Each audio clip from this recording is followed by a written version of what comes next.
बिस्मिल्लाहिर्रहमानिर्रहीम। अस्सलाम वालेकुम डियर स्टूडेंट्स, उम्मीद है आप सब लोग खैरियत से होंगे। बेटा आज के लेक्चर में हम नाउन और उसकी टाइप्स के मुतालिक पढ़ेंगे और कल के लेक्चर में हम इंशाल्लाह ताला इसकी करेक्शन की तरफ आएंगे।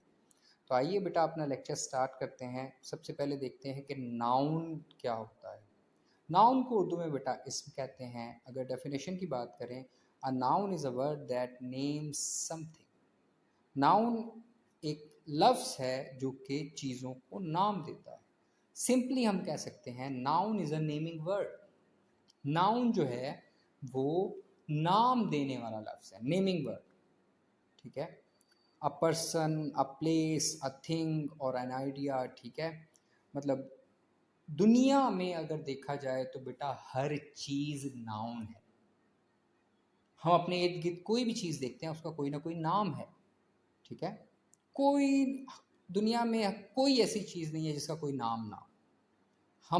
हमें कोई रेफरेंस चाहिए होता है किसी चीज़ को याद रखने के लिए, किसी शख्स को बुलाने के लिए, तो बेटा वो रेफरेंस जो है, वो वर्ड जो है जिससे हम उसे बुलाते हैं, वो बेटा नाउन है। तो दुनिया में हर चीज़ नाउन है। एग्जाम्पल्स देखें। पुलिस एक इंस्टीट्यूट का नाम है बेटा। ठीक है। गुल खान एक शख्स का नाम है। हॉस्पिटल एक अगेन इदारे का नाम है, एक जगह का नाम है। ईसा खेल एक शहर का नाम है। तो बेटा ये नाउन्स हैं। ठीक है, नेमिंग वर्ड्स। होपफुली आपको ये क्लियर हो गया होगा। आगे बेटा चलते हैं। अब इसकी टाइप्स की अगर बात करें तो बेटा सबसे पहले कॉमन एंड प्रॉपर नाउन्स। ठीक है।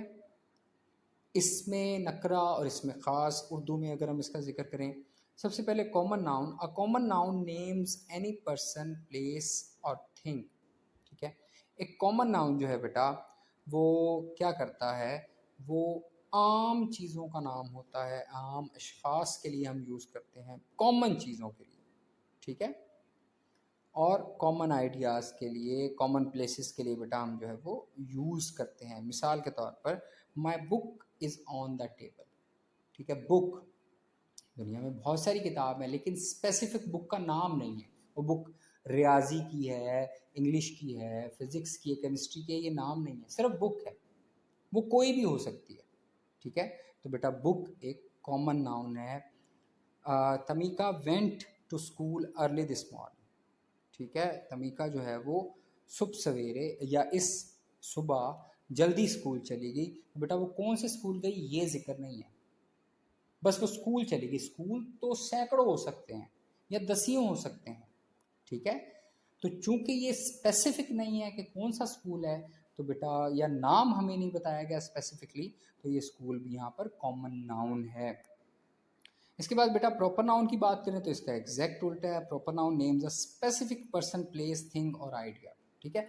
किसी स्पेसिफिक पर्सन को जो वर्ड एक्सप्लेन करे या जो वर्ड हम उसको दें, किसी प्लेस को, किसी थिंग को या आइडिया को, बेटा वो प्रॉपर नाउन कहलाता है, इसमें ख़ास कहलाता है। अगर इसकी एग्जांपल्स की बात करें, my book Long Walk to Freedom is on the table. अब देखें ऊपर वाले सेंटेंसेस में my book is on the table, book कौन सी है हमें नहीं पता, उसका नाम नहीं पता। तो जिसका हमें नाम नहीं पता, ठीक है, एक कॉमन टर्म हम यूज़ कर रहे हैं, वो बुक कोई भी हो सकती है। ठीक है। तो बेटा कॉमन नाउन, लेकिन सेकंड वाले सेंटेंस के अंदर या नीचे वाले सेंटेंस के अंदर उसका नाम बता दिया गया, लॉन्ग वॉक टू फ्रीडम। ये बुक का नाम है। कौन सी बुक पढ़ी है जी? लॉन्ग वॉक टू फ्रीडम पढ़ी है। ठीक है। तो बेटा ये लॉन्ग वॉक टू फ्रीडम उसको एक अलग आइडेंटिटी देती है उस बुक को। हो सकता है टेबल पे और भी किताबें पढ़ी हों, लेकिन लॉन्ग वॉक टू फ्रीडम एक ही पढ़ी है। अब जो भी कोई जाएगा उस टेबल पर देखेगा तो किताबें बेशक दसियों पढ़ी हों, तो वो लॉन्ग वॉक टू फ्रीडम से उसे ढूंढने में आसानी होगी। Specific noun, proper noun. ठीक है। इसके बाद बेटा तमीका गोज टू ओगलथ्रोप एलिमेंट्री। अभी ओगलथ्रोप एलिमेंट्री यहाँ पे अंडरलाइन नहीं किया हुआ। ओगलथ्रोप एलिमेंट्री एक स्पेसिफिक स्कूल का नाम है। ऊपर वाले जुमले में सिर्फ स्कूल था, कौन सा स्कूल था नहीं पता। ठीक है। किसी को बताएंगे कि जी तमीका जो है वो स्कूल गई है, कौन सा स्कूल ये नहीं पता, वो किसी भी स्कूल में जा सकती है। लेकिन ओगलथ्रोप एलिमेंट्री गई है तो वो बेटा शहर में एक ही होगा। ठीक है। तो अपनी जो प्रॉपर नाउन होते हैं वो अपनी वन ऑफ इट्स काइंड होते हैं, ठीक है। तो बेटा ओगलथ्रोप एलिमेंट्री यहाँ पर जो एक प्रॉपर नाउन है इसमें ख़ास। इसके बाद बेटा काउंटेबल नाउन्स, ये भी एक किस्म है, ऐसे नाउन्स जो गिने जा सके, ठीक है। Countable nouns are things we can count. A countable noun can be singular और प्लूरल। बनाना और बनानास की एग्जांपल है बेटा। तो काउंटेबल नाउन वो नाउन होते हैं बेटा जो कि गिने जा सकते हैं, ये सिंगुलर भी होते हैं और प्लूरल भी होते हैं। हर वो चीज़ जो गिनी जा सकती है ना बेटा, उसका सिंगुलर फॉर्म भी इंग्लिश में मौजूद है, प्लूरल फॉर्म भी मौजूद है। आई ईट अ बनाना एवरी डे, आ बनाना, ठीक है। आई लाइक बनानाज, बनाना की ही प्लूरल बन गई है bananas. We do not have enough cups, cup singular है, कप्स प्लूरल है। तो इट मीन्स कि हर वो नाउन जो गिना जा सके बेटा काउंटेबल नाउन कहलाता है। इसके बाद अनकाउंटेबल नाउन की अगर हम बात करें, टोटली अपोजिट है। अनकाउंटेबल जो ना गिना जा सके, ऐसा नाउन जिसको हम गिन नहीं सकते, ठीक है। Uncountable nouns are things we can not count, जिनको हम गिन नहीं सकते। And uncountable noun has only one form, rice. Example, I eat rice every day, I like rice, we do not have enough water. Basically जो uncountable noun है बेटा उनको हम गिन नहीं सकते। और जो ये उसने ये बात की ना, N uncountable noun has only one form, इसका क्या मतलब हुआ? इसका मतलब है, और ये बात ध्यान से सुनने वाली है, करेक्शन में आगे बहुत काम आएगी। और बोर्ड वाला मैक्सिमम टाइम नाउन्स में से जो करेक्शन देता है वो इसी पार्ट में से देता है। अनकाउंटेबल नाउन की सिर्फ सिंगुलर फॉर्म एग्जिस्ट करती है, वन फॉर्म से मुराद यहाँ पर ये है। अनकाउंटेबल नाउन की प्लूरल फॉर्म इंग्लिश के अंदर एग्जिस्ट नहीं करती। हर वो नाउन जिसको हम गिन नहीं सकते, सिंपल वर्ड्स में बता रहा हूँ, हर वो नाउन जो कि गिना नहीं जा सकता, इंग्लिश ग्रामर के अंदर, इंग्लिश के अंदर बेटा उसकी प्लूरल फॉर्म एग्जिस्ट नहीं करती, ठीक है। अगर हमें कोई मिलता जुलता वर्ड नज़र आ भी रहा हो जो कि अनकाउंटेबल हो, लेकिन हमें मिलता जुलता उसका कोई प्लूरल वर्ड नज़र आ भी रहा होगा, तो आप उसका मीनिंग देखिएगा, मीनिंग डिफरेंट होगा, ठीक है। जैसे कि वुड, वुड लकड़ी को कहते हैं बेटा, लकड़ियों को कहते हैं, ठीक है। स्टिक लकड़ी को कहते हैं, वुड लकड़ियों को कहते हैं। लेकिन जब वुड्स का वर्ड आता है, अब ये वुड जो है चूंकि अनकाउंटेबल है, तो जब वुड्स आएगा बेटा तो वो वुड्स लकड़ियों की जमा नहीं होगी, वो जंगल के लिए इस्तेमाल होता है। यानी कि अगर हमें कोई मिलता ऐसा अनकाउंटेबल नाउन आ जाए जो हमें लग रहा हो कि अनकाउंटेबल नाउन है और उसका कोई प्लूरल के जैसा वर्ड भी हमें मिल जाए, तो बेटा इन दोनों के मीनिंग डिफरेंट होते हैं, ठीक है। लेट्स सपोज सैंड, सैंड रेत है, ये भी अनकाउंटेबल है, ठीक है। और सैंड्स जब आप देखेंगे तो वो सहराओं के लिए, डेजर्ट्स के लिए यूज होता है, डेजर्ट के लिए, सहरा के लिए, वो रेत की जमा के लिए वर्ड यूज नहीं होता। तो अनकाउंटेबल नाउन जो होते हैं बेटा वो क्या होते हैं, उनकी प्लूरल फॉर्म एग्जिस्ट नहीं करती। हाँ, हम बना सकते हैं इनकी प्लूरल फॉर्म, इनको पहले काउंटेबल बनाना पड़ेगा और वो हम करेक्शन के अंदर देखेंगे। यहाँ पे हम बेसिकली सिर्फ इसका बेसिक टाइप्स देख रहे हैं। तो अनकाउंटेबल नाउन वो नाउन जो गिने ना जा सकें और इनकी प्लूरल फॉर्म आमतौर पर जनरली एग्जिस्ट नहीं करती, ठीक है। हम राइसेस नहीं कहते, हम राइस ही कहते हैं, ठीक है। इसके बाद बेटा आ जाएं सिंगुलर और प्लूरल नाउन्स। बेटा वही बात है, a singular noun names one person, place, thing और idea. My pencil is broken, ठीक है, पेंसिल एक है। May I borrow a piece of paper, paper एक की, पेपर की बात हो रही है। अगर एक शख्स की बात हो रही है, एक चीज़ की बात हो रही है, एक जगह की बात हो रही है, एक आइडिया की बात हो रही है, तो वो सिंगुलर नाउन है बेटा। इसके बाद प्लूरल नाउन जो है वो एक से ज़्यादा चीज़ों के जो नाम होते हैं आमतौर पर प्लूरल फॉर्म, ठीक है, उनको बेटा हम प्लूरल नाउन्स कहते हैं। पेंसिल्स हैं, पेपर्स हैं। इसके बाद बेटा पोजेसिव नाउन्स, ठीक है, ऐसे नाउन्स जो मलकियत शो करते हैं। A possessive noun shows ownership, मलकियत शो करता है। इट यूजेस एन अपोस्ट्रोफी और an apostrophe plus an S on the end, ठीक है। तो ऐसा नाउन बेटा जिसके साथ अपोस्ट्रोफी का सिर्फ मार्क लगाओ, ये मार्कर लगाओ, ये निशानी लगी हो अपोस्ट्रोफी की, जिसको हम आमतौर पे बच्चे उल्टा कॉमा भी कहते हैं, जो कि लाइन से ऊपर लगता है वर्ड्स के साथ, बेटा ये अपोस्ट्रोफी है, ठीक है। नंबर 1 तो आपने ये ज़हन में रखना है, ये उल्टा कॉमा नहीं है, अपोस्ट्रोफी। अपोस्ट्रोफी अगर बेटा वर्ड्स के साथ लगी हो तो बेटा तब भी वो पोजेसिव नाउन बनाती है, और अगर उस अपोस्ट्रोफी के आगे एस का वर्ड भी शामिल हो आगे, ठीक है, तो फिर भी बेटा वो क्या है, एक पोजेसिव नाउन बनाती है। एग्जाम्पल देख लें, the boys basketball team is walking down the hall. तो बेटा बॉयज एस के साथ अपोस्ट्रोफी लगी है, एस के बाद अपोस्ट्रोफी लगी है, तो बेटा ये बॉयज जो है ये एक क्या है, पोजेसिव नाउन है। I borrowed my sisters shirt. अब यहाँ पे देखें सिस्टर के बाद अपोस्ट्रोफी लगी है और एस से पहले लगी है। ऊपर वाले जुमले में एस के बाद अपोस्ट्रोफी लगी है और नीचे वाले जुमले में एस से पहले अपोस्ट्रोफी लगी है।